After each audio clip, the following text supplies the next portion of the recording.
What is up, everybody? Welcome back to Soccer Wise. David Goss and Jordan Angeli with you on a bright and sunny Wednesday. Kind of morning for you, early afternoon for me. A little bit of an earlier record, as my understanding is you're going to give a tactical presentation to every head coach in NWSL about the way they should play and what they haven't done so far. Yeah, well, you weren't supposed to tell everybody that, but now that they know, I do have a presentation at 11 a.m. my time, so. So we have to get done before then. But I think I'm really excited to watch a league molded and shaped by Jordan Angeli. Yes, it should be really interesting. I just figured, I might as well give them all of my knowledge since I clearly know more than them. Yeah. That's the nature of being a broadcaster. Commentary is another term on it. And when you commentate on things, you, of course, know more than them. That's what everyone will say. But we've got a great show coming up for you. One that I think we've been anticipating for a while. Me, because we're talking rookies, and I love this rookie class, and I love what I've seen. Another huge weekend for the rookie class in NWSL. I think then you and me as well on the Kansas City Orlando side of things. This is the big matchup. It's the top two teams in the league at the top of the table this year. They were, for the most part, at the top of the table for most of last year. The two matchups we saw last year in the regular season were fantastic. The matchup in the playoff, of course, playing in the semifinals as well. So we get the top of the table clash finally happening. That will come up on Friday night, so we will do a large preview of that for you. And then we're going to try and pull in a soccer-wise segment, our takeout containers, because, we do this show for the most part on Wednesdays. Last weekend is super relevant, but it's not fresh. But that doesn't mean there's not good, tasty morsels in there to pull out of the fridge, throw in a microwave, throw in a toaster oven. I had said yesterday, I think, to Tom on our MLS show, I think sometimes leftovers are better, which he was offended by. Wow. We got some good commentary, though, from people. It depends on what it is, don't you think?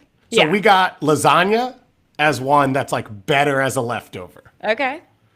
I think we got pizza in there as well. And then someone had a very specific, if you put something in an air fryer, on the second heat up cook, it becomes better. Yeah. I wonder what that was. I could Something find crispy.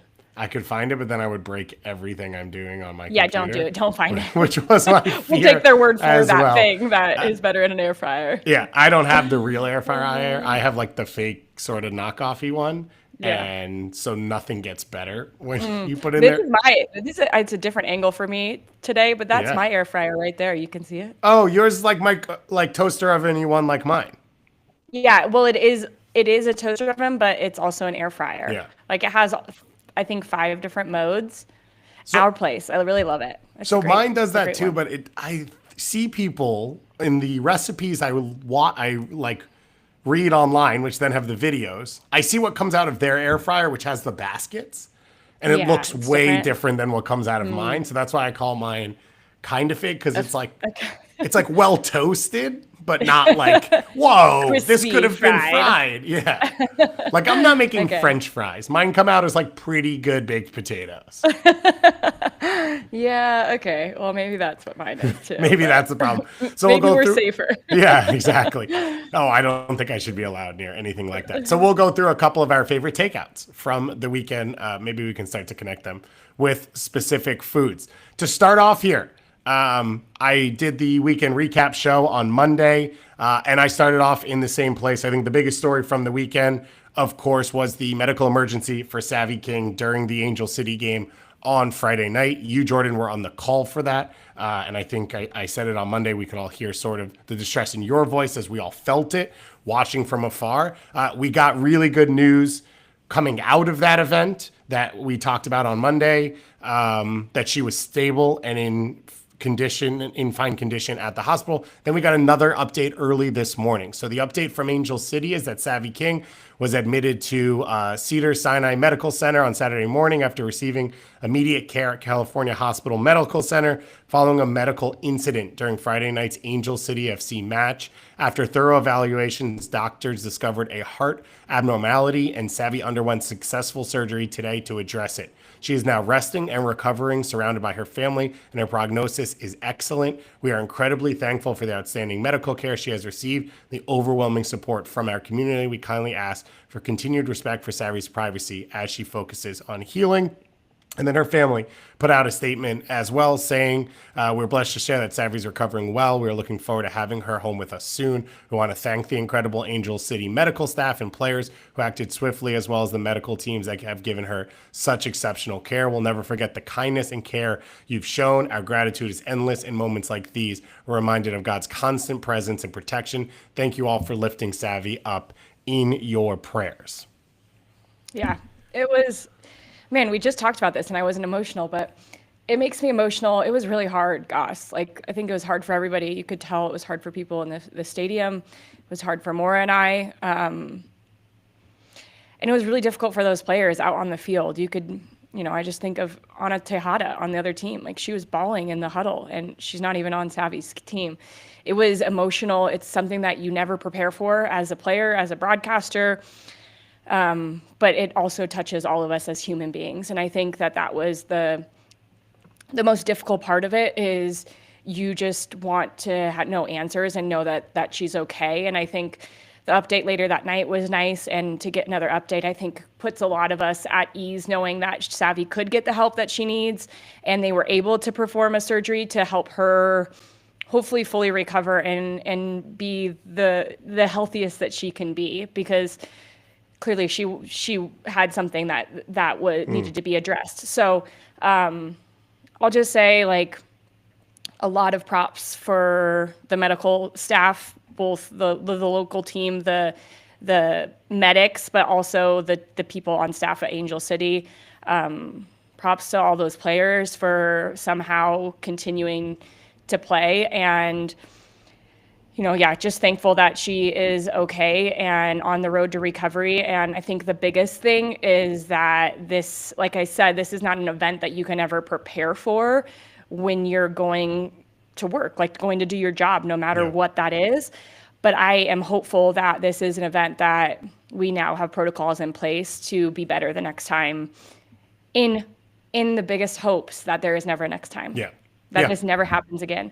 But I think that there are little things that, even from my perspective, from a broadcast perspective, like, I know we could have been better, and we talked about it all weekend, really in between tears, because we didn't know what to do. And I got some really nice messages from players, Paige Monahan being one of them, just saying, I can't imagine, but like, you handled that really well from a player's perspective. And that just means a lot to me, because I don't know, it's hard. It was really, really hard. And I just hope that we continue to evolve and get better as a league and as people handling difficult situations. And I think that it's a learning moment. But the biggest thing, Goss, is she's okay. She's getting help. And just really nice to get that update this morning. Yeah, it's terrifying. It's absolutely scary. I can say from not just player point of view, but from fans, I think you guys handled it as well as humanly possible and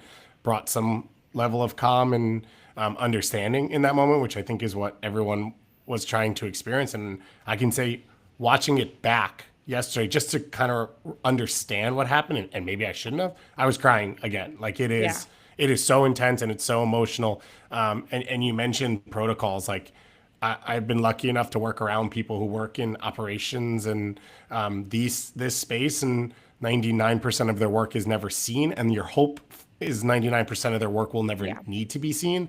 And then when it does, you just see how good they are at what they do, and you build protocols in place so that there doesn't have to be thinking and on the spot, ideas. Like, and to have this player, to have this happen, you never think it's gonna happen. And to have her be okay and be safe, I think is really, really special. And as you said, our hope is that nothing like this ever happens, so you don't have to have the ideas going forward. But this also should be a learning experience, and that's these moments become that, which is, okay, what did we do right? What did we do wrong? What could we do better going forward? And part of that will come from talking to everyone who was involved, teammates, Savy herself, as well as the medical staffs, the coaching staffs, everyone in the building, and hopefully make things even safer going forward. And we're not doctors. We don't know. We don't fully understand what happened to her, and we won't know. But there also might be some learning coming out of that, because we have seen this happen in pro sports. Like, there are heart problems that just go undetected. I mean, to have LeBron James, the greatest athlete on the planet's son, have something like this, who's probably had the best medical care any human being could ever have at USC, like, we know that these things exist. And I think the medical field is still trying to figure out exactly what's going on. And so maybe there is some learning there going forward. But as you said, the only thing that matters at this point is that she's okay. And I think that makes all of us feel a little bit better. And I mean, Christian Press, after the game, when you guys interviewed her, like, talk about a rock and the ability to just do that, let alone play out the rest of the game and do what she did. I know there's a lot of consternation around whether or not that game should have been continued and should have been played. I think it's still a little emotional for us to talk about. So I think maybe that's something we'll come back to in the future. And I think it's one of those things that, as I said, the research now has to be done by the league to say, what did we do right? What did we do wrong? And what can we figure out going forward? And I don't know that it's as black and white as everyone wants it to be. But it was really hard to watch. And I mean, after the game, just watching the emotion on the player's face, which now is this weird 20-minute delay and it's starting to hit them. I think that was a really, really tough thing to go through. But as we finish, fortunately, she is okay. She continues on, and we continue on the show. And we're going to dig into our rookie class, because there are so many good young rookies, including a couple on Angel City and a couple across the league. So we're going to talk about a number of players in a few different ways. Jordan, I've been texting you about this for 6 weeks, and you've been holding me off. So I'll allow you to start. I'll allow you to start here. Well, let me ask you this. I was excited out of the gate because there are so many rookies that made a difference, and I think part of that is you see teams come together a little bit slow, and so you maybe have teams that have big players that weren't fully signed and weren't fully ready. Like, it felt like there was playing time available to rookies early in this season, but a lot of those players have not gone away, right? They've maintained those spots. Do you think something different is happening big picture? Is this a good class of players? Is this a post-draft reality? Like, what do you make of the rookie scene? I think it's a post-draft reality. I think it's also a free agent reality that maybe some spaces were opened up on certain teams because of free agency. Yeah. Like, I think of Gotham. Look at all the players that left Gotham, and then Sarah Shapansky can come in and start playing, right? But that's also due to injury. I think there's been a lot of injuries at the beginning of this season where players can step in and have a role pretty quickly, which is a testament to this rookie class. So I do think, in general, this rookie class is solid, really good. And it would have been interesting to see them go through a draft to see just how people, how people ranked them, like what the order was as to like who was the number one pick and all of that. But I think it's been really cool to see them get to go to the teams of their choosing and to understand how that could fit their style of play and then continue to be excellent. Yeah.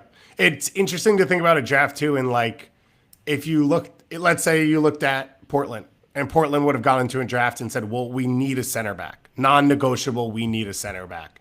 And so would they have taken a center back even if a Kaya Hanks, and that's probably a bad example because she probably would have been top 2 pick, but whatever it was, like, would you have leaned that way, where in this scenario now, you have the openings and the space in your lineup, you can go and get both. And I think that's sort of part of the change and shift that you see in terms of opportunity and space. Well, just on that point right there, Kaya Hanks, like, would she even have entered the draft? 100%. Yeah. Because she didn't get picked up by Portland until later because of the Sophia Wilson announcement for pregnancy. So I just think it creates more opportunities for players in ways that we just haven't seen before. So yeah, in even that, like, would Portland have chose Jaden Perry or Lily Reel over Jaden Perry? Yeah. Because there's a lot of hype over Lily Reel, and they end up getting Jaden Perry, and I think they got the better of the two. So I just think that it's well, I know where your rankings stand now. just one of them at least. Yeah.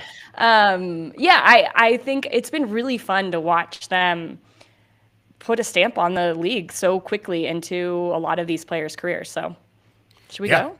Yeah. Hit us with your first list of high performers, top rookies so far. Okay, do you want names? Just like names, and then we talk about them a little bit more in depth, or what do you want to do? Yeah, give me the list to start. Okay, my list, I did 4 of the top players that I thought were top right now. Okay. Riley Tiernan, Taylor Huff, Okay. Trinity Armstrong, Jaden Perry. 2 center backs, guys. Yeah. Which I think is a massive part of this conversation. Which is, and we said it on the show a few weeks ago of like, you know, Naomi Girma, Tiana Davidson's out. I would have said 5 months ago, like, I'm a little worried about the center back position. I love Jordan Bugg. And then we sort of have now, I think, even outside of this, some of the best prospects from this group that I think will play a lot more going forward are center backs as well. So you went with Tiernan, Huff, Perry, and Armstrong.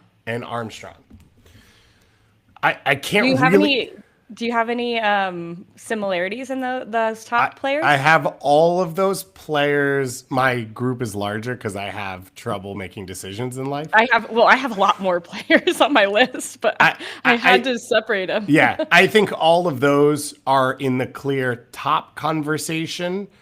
I think most people would then throw Maggie Graham and Riley Tiernan in that because you're talking about the 2 Rookie of the Month winners so far. No, Tiernan is my number 1.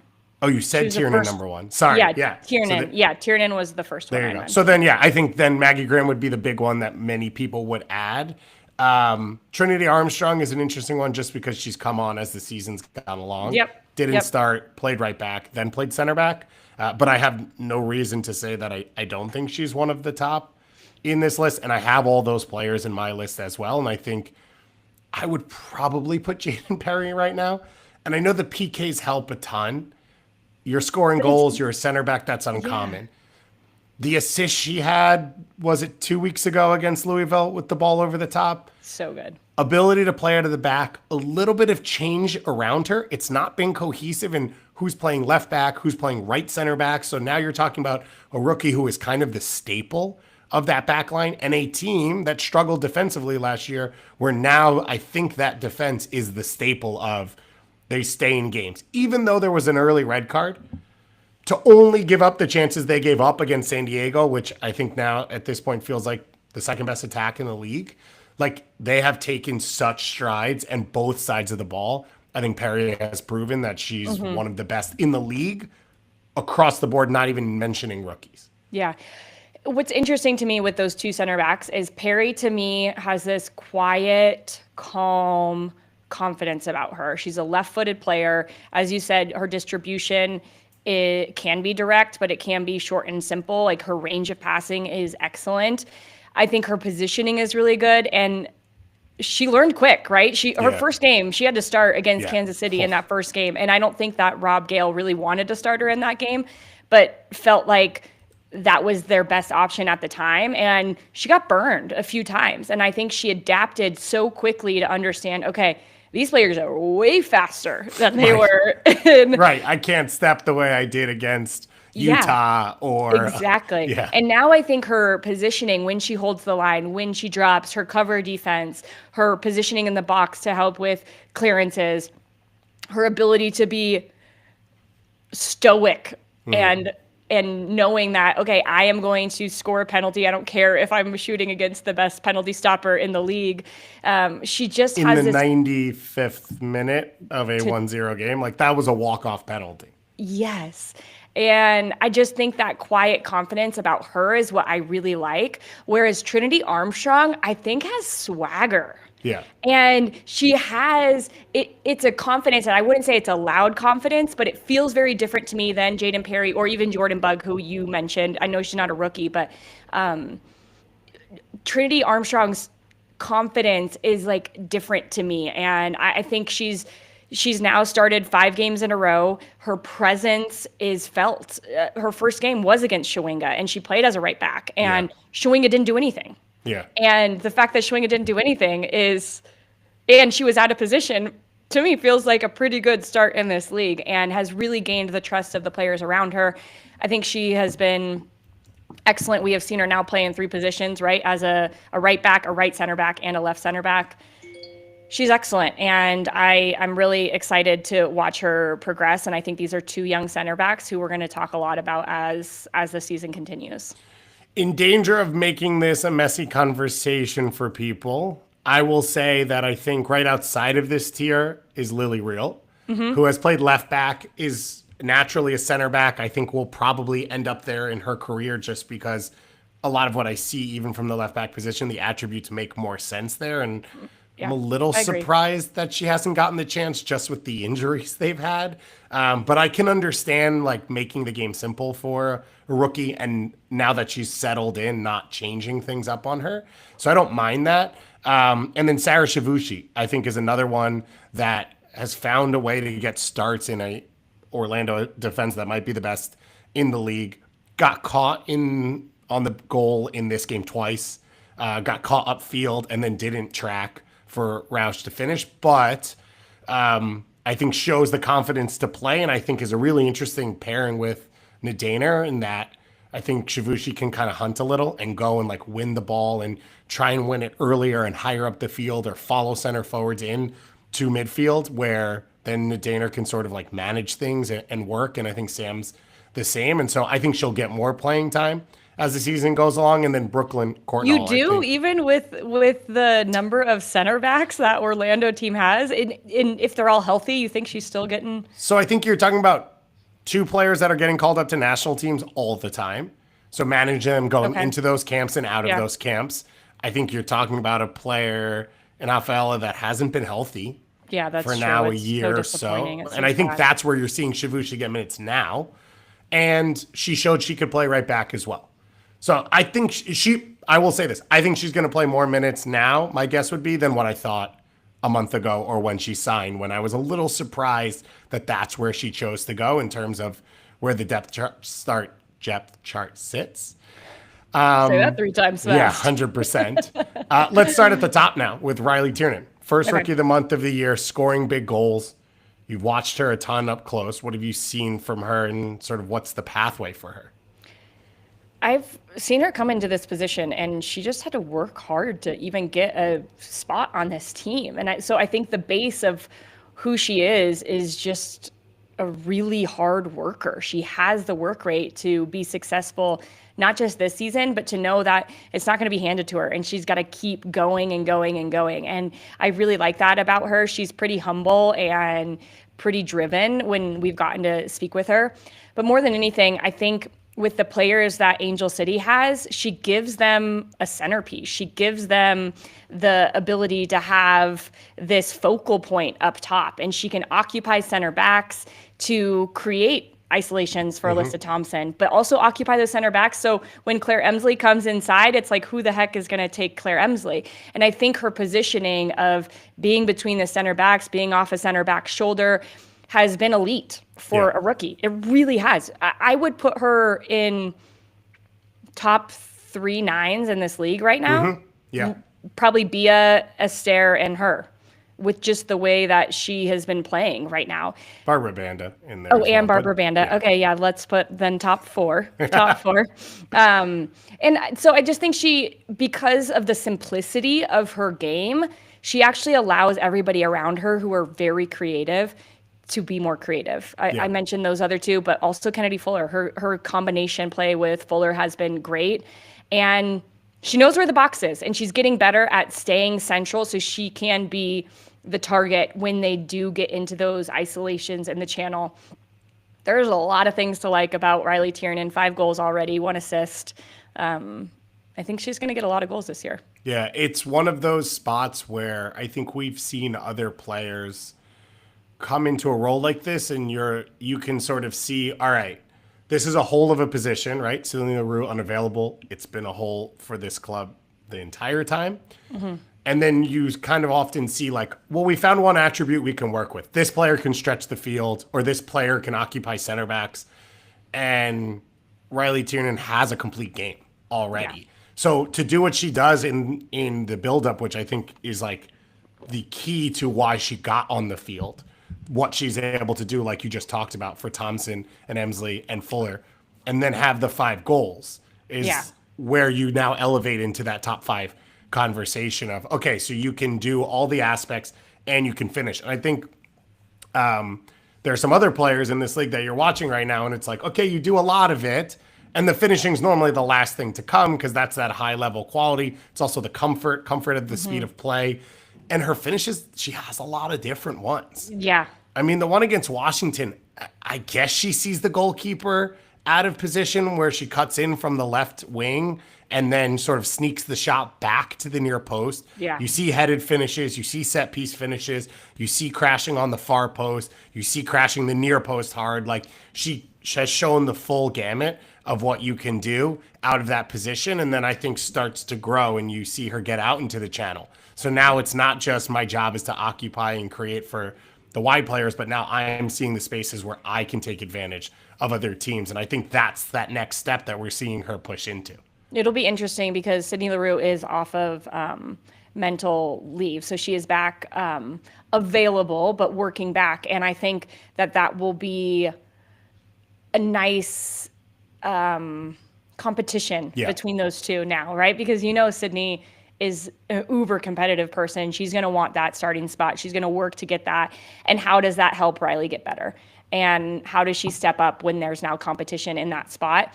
But it's going to take a lot to get her off the field because she has been one of the best players for this Angel City team. Yeah. The last player that you mentioned in your top list, which is kind of one of the ones that has sparked this for me, is Taylor Huff. Yeah. And just watching how complete her game is so quickly.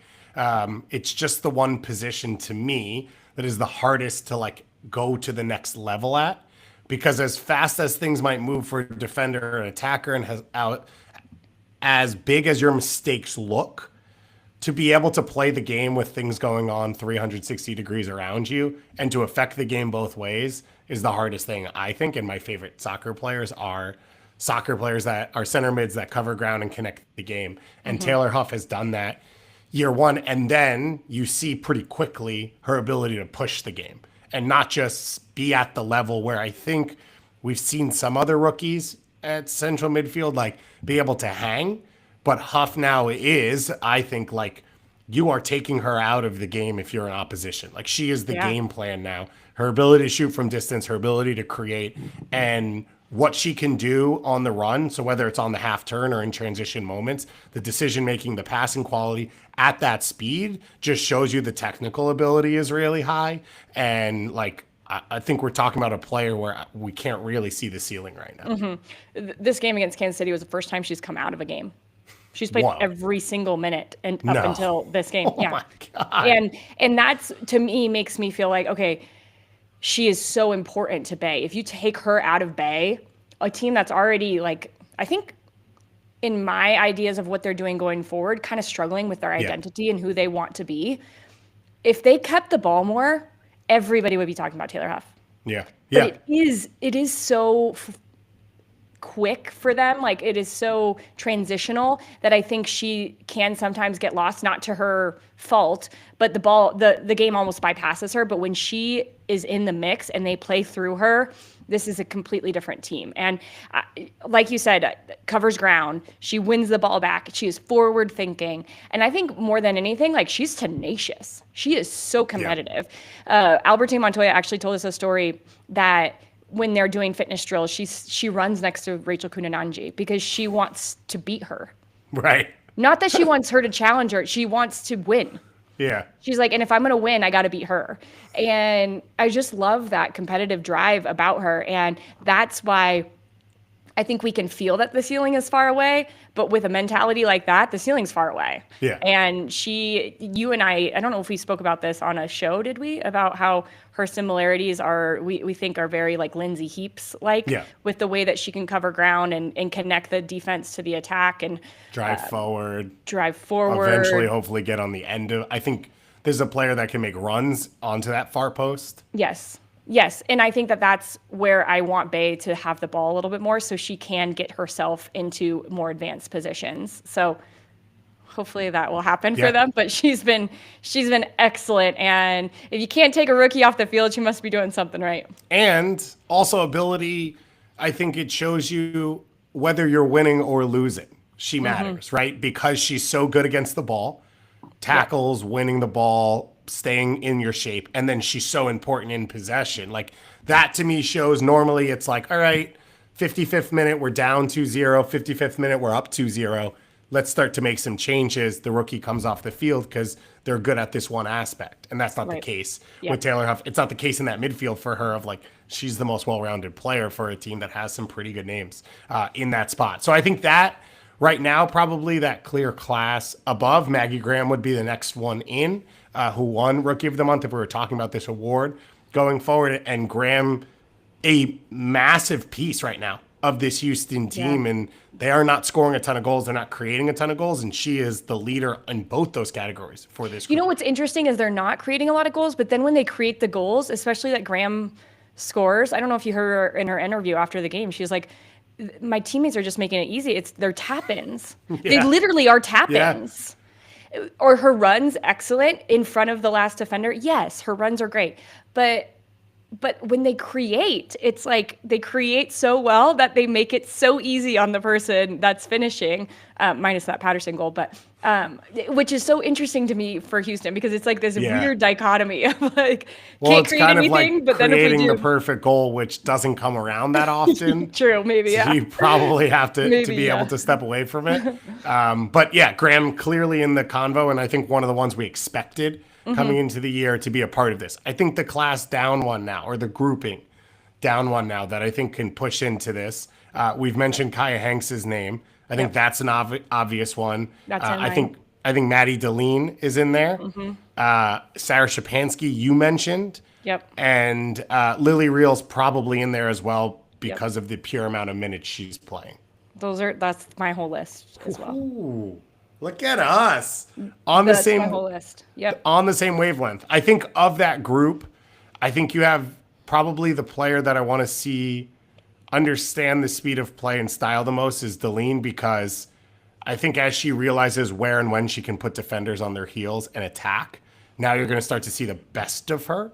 And we've seen it in spurts of like, okay, for 7 minutes, she's super aggressive and the whole game goes through her. And then sort of floats out of it. And I think part of that is like figuring out where you fit in the wider picture. And then part of that, I think, is on Laura Harvey and making sure like you're getting service there and you're creating lanes for her to run into. It's interesting because Laura Harvey has been now playing out of this 3-5 back, and Darlene is now a left wing back, which in theory should work to her advantage because she's way better with space in front of her, right? But I think how can you find ways to get her higher on the field in moments? But then also, I think it has to do with G. I think it has to do with if Mondesir is back and playing in that 10 or whoever's drifting into that 10 spot.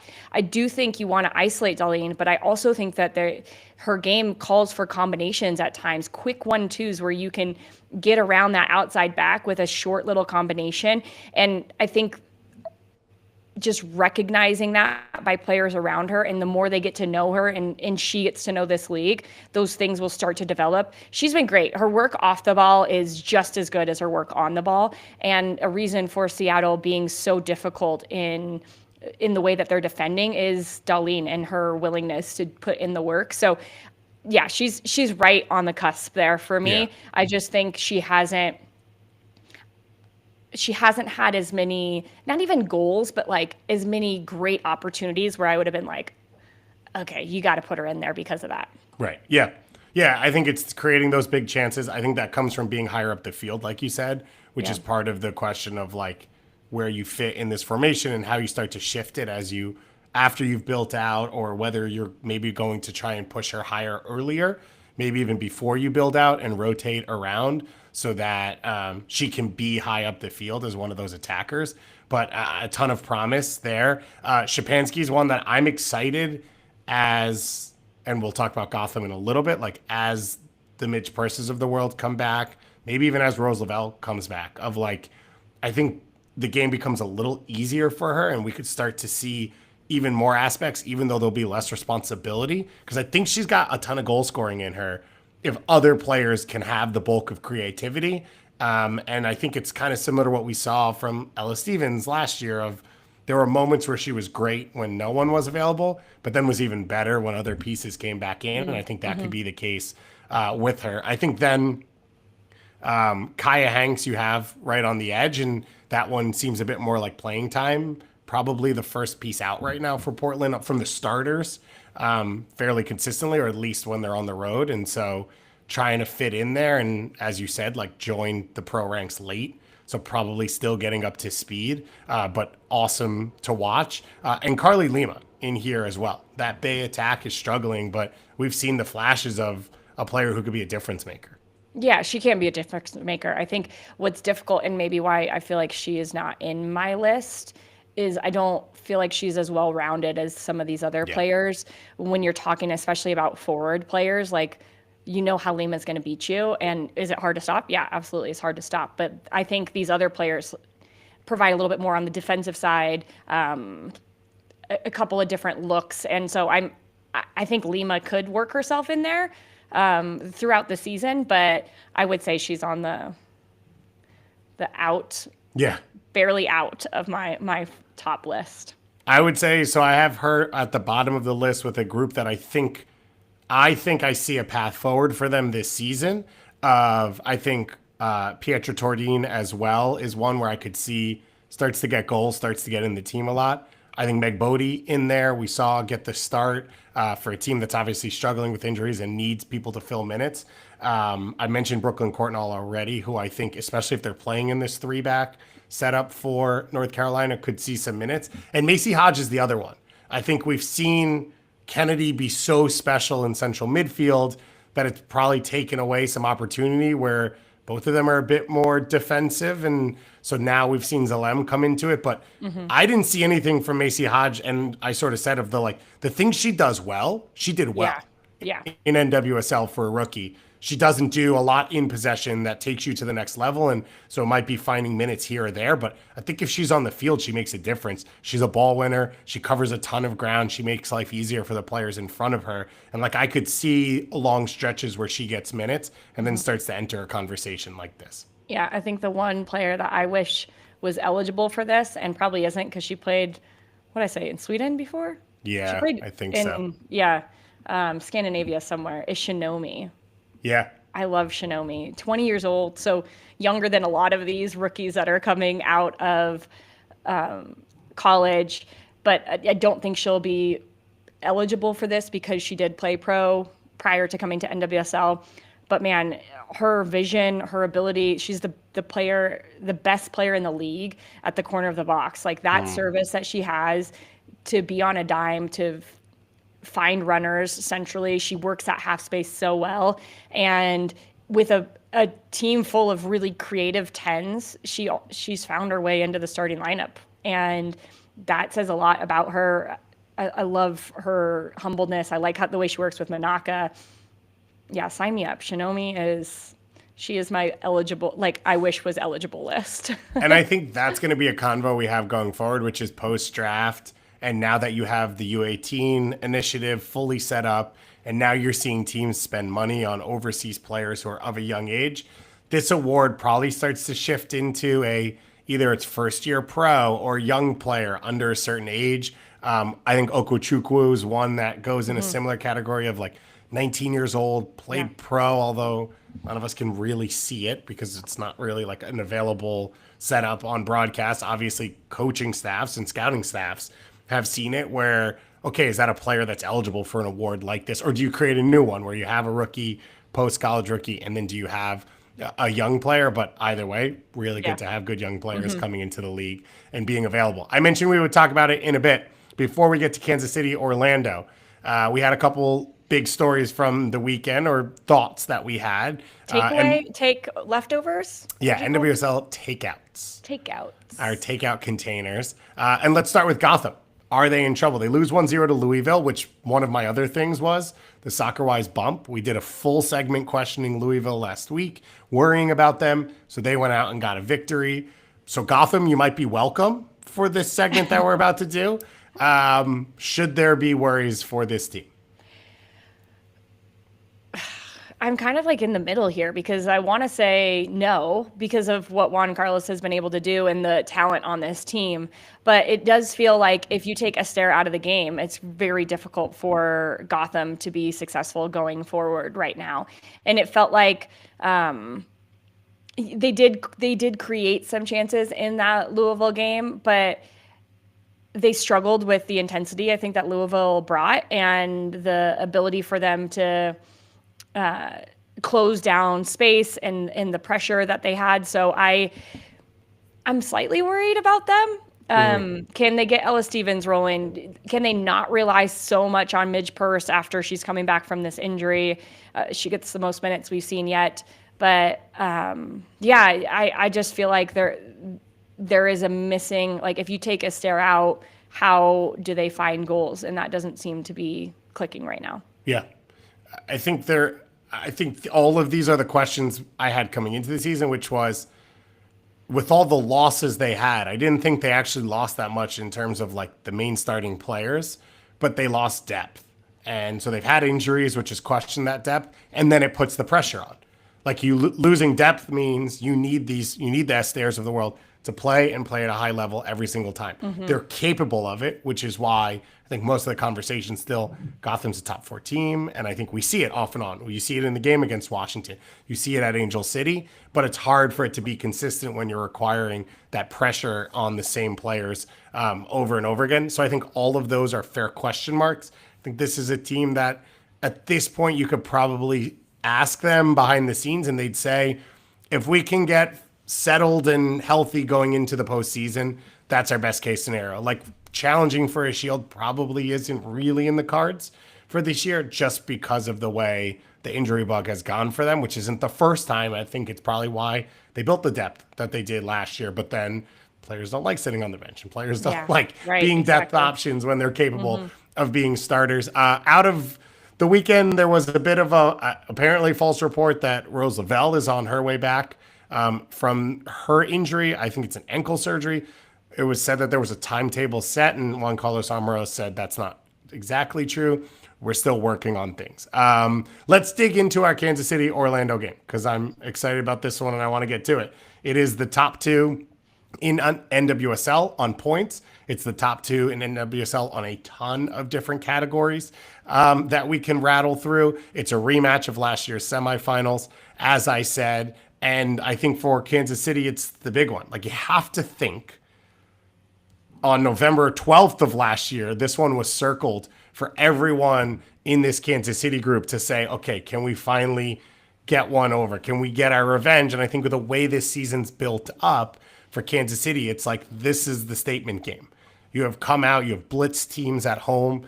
You have blitz teams, though, that weren't maybe expected to be in the top half of the table. Here's your big one to show that you've taken steps from last year, and it's against the reigning champions.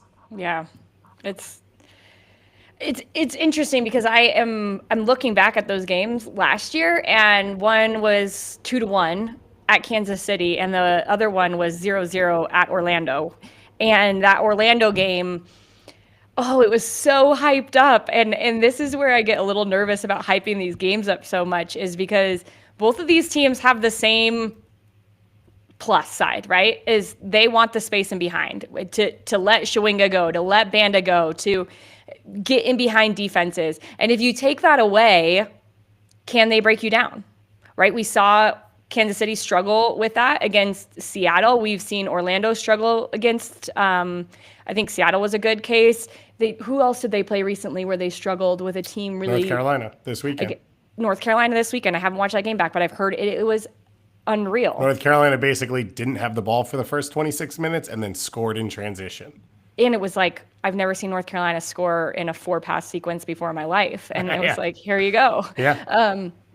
So I am very curious. I think this is going to be a really big test for both of these teams. Like, who is the better team? When you take away the space that both of these teams want, because both of these teams are going to do that. Defensively, they're strong, and they're going to know where the strengths are for the opponents, and they're going to say, play in front of us. So who's better at breaking that down? Yeah. I don't know which team is going to be better at that. I really don't. I would say that's hard, right? You think of the front line for Kansas City, and there's a couple of more players that can be playmaking players on the front line. But then if you think of the midfield for Orlando, you're thinking, okay, that's got a lot of good playmakers that could make the final pass in a really tight situation. That's what I'm looking for. If the opponent is in a really deep block with a lot of numbers behind the ball, who is better in those moments? Because I think it's going to come down to that. I would throw out, by the way, in terms of the excitement rankings, it was 3-2 in the postseason, and the 2-1 game had a missed PK, if you remember. Okay. So that makes me feel better, but also could have been 4 and 5 goals out there in those games. But the point you make is absolutely true. And you watch the Orlando game this weekend, and I think the question will fall on Kansas City. Who do they want to be? How do they want? Because I think we kind of know from Orlando, like, they're happy to sit deep in a big game. We saw it in the final. Like, that's not going to change. I think for Kansas City, the pressure, because you're at home in front of your crowd, who you want to be. No, this is in Orlando. Oh, this one's in Orlando. Sorry, yeah. That's Orlando, a good point. Kansas City. You are correct. Which maybe helps Kansas City a little bit then in that decision-making. But I think if you ask me right now, which of these teams is better at breaking down a block, I would lean on Kansas City because of Bia and the way she can play at the center forward position, and because of the way Debinha is playing, who's now apparently been called back into the Brazilian national team. Finally. Which is good and bad. Yeah, right? As I've said for Kansas City, it's like, well, she's doing really well. I don't know that we need to change up her routine and lifestyle, but you're obviously never going to complain. But I just think Kansas City right now has a little bit more creativity in whether it's on ball or off ball, right? Debinha to make runs past midfield and find spaces. I think for Orlando, one of the concerns that I see coming out of these last 2 games is right now Banda's going out wide to find space, but not in the ball over the top in transition where when I cut in, it's a shot. It's more to like create. a playmaking. Yeah, creating. And you've lost Adriana. And so I think there's some pressure on everyone else to be finishers. And they've done it by committee at times over the last year, but like Angelina probably needs to score more goals. And if it's not her, it just has to be someone else in this group. I say Angelina because she's getting a lot of them, but someone else has to probably score more goals, and that pressure is going to fall on them in this big moment. I also think of when, say, Orlando does have the ball and they're trying to break down a low block, like rest defense for both teams is going to be, has to be top notch, because both of these teams in 3 passes can score a goal. If that. 3 passes, let's just say 2 passes and a long dribble can score a goal. So what does your rest defense look like? Do you keep a couple players higher to try to keep some of the attackers for the opponent getting high on in their attack and cheat, almost like cherry pick a little bit? And it'll be interesting. I think it'll be a really interesting game with both of these coaches who tactically can switch like a few things and can rely on different players to have big roles. So who does Seb Hines start in the middle of the field, right? Who does Vlatko start up top? Like, I think those are huge questions to ask right now. Yeah. And I think you look at an Orlando team as well that has not won in 3 of their last 4. So you have a draw in there. You have the loss at Portland. You have the loss to Washington. And you have the come-from-behind win against Angel City, which euphoric in its moment, but overall performance below what you expect. So an Orlando team that has looked like they had no holes in their armor for the last year plus, they are coming in at their lowest moment against the most dangerous opponent. And then on the flip side for KC, they fell off last year. They need to prove that that's different this year, and I think that's where this game's a huge opportunity for them. And as you said, there's a ton of different levers that these coaches can sort of pull. I think for Seb Hines, he has to be working on, okay, what's plan B's for us? Like, how do we break teams down? And this is a huge way for you to prove that you're good at it. And then on the flip side for Vlatko, I think it's that defending. They've been much better, but that's because they can sit in against a lot of teams and be condensed. If they can't do it here, does he have the right group to defend 1v1 in these big moments? We saw what Banda did to them at the center back position in the playoffs, Like those were isolated on an island mistakes against the best attacker in the league. Can you do better this second opportunity? And this might be a game we look back on when we talk MVPs or look at Golden Boots and say, like, this is one of those big deciding factors wherever it ends. Okay. That's all for us here. Be a good one, guys. It will be. I have my confidence, and I'm not going to let you shake me from that. Okay, good. I will be back, of course, with the weekend recap next week. Then we'll be back on to talk about this and everything else going on in the NWSL space. So thank you to all of you for listening. Jordan, of course, thank you for being here once again. We look forward to this game. If you don't like our rookie rankings, feel free to let us know in the Discord, in the comments, anywhere else, and let us know how we're wrong and what we've done wrong. And we'll talk to you all again very, very soon.